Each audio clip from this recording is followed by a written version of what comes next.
Hamas America के साथ सीधी बातचीत के लिए तैयार हो गया है, लेकिन साथ ही हमास के एक वरिष्ठ अधिकारी मुशीर अल मसरी ने अमेरिकी राष्ट्रपति डोनाल्ड ट्रंप पर गाजा में बंधकों की रिहाई पर दोहरे मानदंड अपनाने का आरोप लगाया है।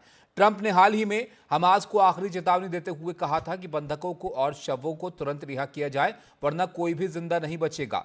अल मसरी ने कहा कि हमास और अमेरिका के बीच बातचीत का उद्देश्य क्षेत्र में स्थिरता लाना है और इस बात पर जोर दिया कि हमास युद्ध विराम के दूसरे चरण पर बातचीत से पहले बंधक मुद्दे को हल करना चाहता है।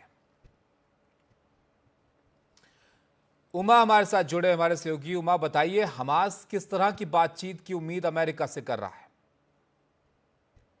जी, हमास के जो एक अधिकारी हैं उनके हवाले से जो जानकारी आ रही है उसके मुताबिक ये कि हमास ये चाहता है कि अमेरिका मध्यस्थ की भूमिका निभाए, वो इजराइल के साथ एक पार्टी की भूमिका ना निभाए। और इसलिए जो मुशीर अल मसारी हैं, जो कि पैलेस्टीनियन लेजिस्लेटिव काउंसिल के मेंबर हैं, नॉर्थ गाजा के, उनकी तरफ से सीएनएन को जो इंटरव्यू दिया गया उसमें उन्होंने साफ तौर पे कहा है कि जो राष्ट्रपति ट्रंप की तरफ से दबाव डाला जा रहा है कि वो बंधकों की तुरंत रिहाई कर दे, ये मुनासिब नहीं है, क्योंकि कुछ दर्जन बंधक तो बचे हुए हैं हमास के पास गाजा में, लेकिन दूसरी तरफ हजारों की तादाद में जो फिलिस्तीनी कैदी हैं वो इजराइल की जेलों में हैं। और इतना ही नहीं, हमास का ये कहना है कि दूसरे फेज के सीज फायर के लिए जाने का वक्त आ गया है, जबकि इजराइल जो है वो जोर इस बात को दे रहा है कि वो पहले जो फेज का जो सीज फायर है उसी का एक्सटेंशन चाहता है। इसके पीछे इजराइल की मंशा ये है कि पहले फेज के एक्सटेंशन के जरिए उसे गाजा से पूरी तरह से आईडीएफ की वापसी नहीं करनी होगी, जबकि दूसरा फेज शुरू होगा तो इजराइल को पूरी तरह से आईडीएफ की वापसी करनी होगी गाजा से, जिस बात के लिए हमास अभी तैयार नहीं है। और उसका ये कहना है कि जब तक ये पूरी तरह से युद्ध बंदी नहीं हो जाती और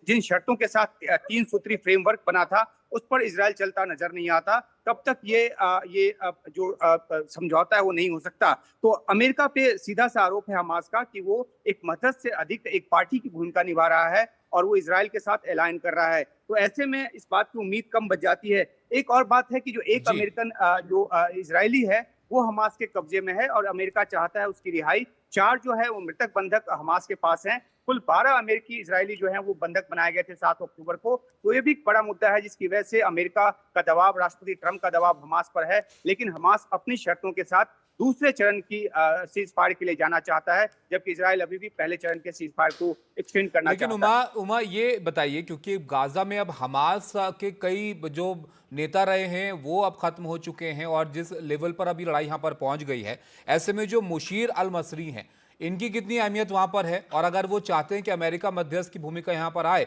तो क्या डोनाल्ड ट्रंप इस तरह का कोई रुख रखते हैं जिस तरह के उनके बयान हाल में आए हैं? गाजा को लेकर क्या वो सोच रखते हैं और क्या कहते रहे हैं? जी देखिए, जहां तक अल मुसरी की बात है तो पहले से भी ये कहा जाता रहा है कि बेशक बड़े नेताओं का सफाया हो गया हो हमास के, बड़े कमांडरों का, लेकिन एक जो ढांचा है हमास का वो अभी भी बचा हुआ है। और जो उसको बैकिंग मिलती है, जिसके लिए कि ईरान का नाम लिया जाता है या दूसरी ऐसी ताकतों का नाम लिया जाता है जो हमास के पीछे खड़ा है, मुख्य तौर पे ईरान है। तो ये माना जाता है कि अभी भी, और खासतौर पे बंधकों की रिहाई के समय हमने देखा कि किस तरह से बड़ी तादाद में हमास के जो लड़ाके हैं वो नजर आते हैं। तो हमास का सिस्टम अभी भी एट प्लेस है।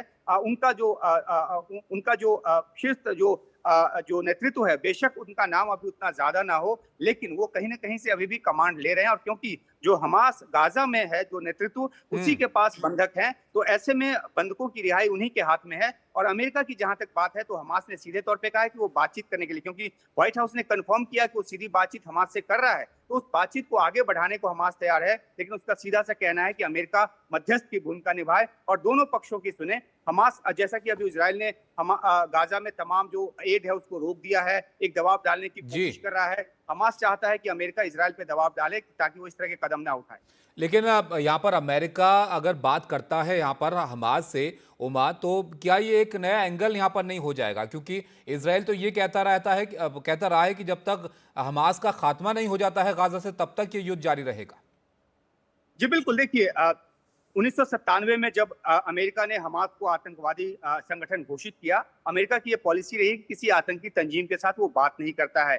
तो जैसा कि ट्रंप अपनी कई सारी अमेरिका की पुरानी पुरानी नीतियों को उन्होंने पलटा है, उसी तरह से इसको पलटते हुए सीधे तौर पे हमास के साथ उन्होंने राब्ता कायम किया है, अमेरिकी अधिकारियों ने राब्ता कायम किया है। अब बात यह है कि जो इजराइल की बात है, इजराइल 3 मकसदों से उसने युद्ध शुरू किया था। एक तो बंधकों की वापसी, हमास को हराना और पूरी तरह से हमास की समाप्ति, ताकि वो इजराइल के लिए फिर से जो खतरा है वो ना बने। लेकिन हमने ये देखा है कि ना तो बंधकों की वापसी हो पाई इतने महीने, 16 महीने तक या 15 महीने तक जो सैन्य ऑपरेशन चला, और जी। ना ही हमास पूरी तरह से खत्म हो पाया। तो अब इजराइल के सामने जो पहली चुनौती है वो है बंधकों की वापसी की, और इसी वजह से जब पहले फेज का सीज फायर खत्म हो चुका है, उसने अभी तक जी। हमले नहीं किए हैं। उसका एक आखिरी बात कि उसका उसकी ये कोशिश है कि एक बार रमजान का महीना बीत जाए और तब तक अगर बंधकों को नहीं छोड़ा जाता है हमास की तरफ से, तो बड़े हमले उसके बाद बोला जाए।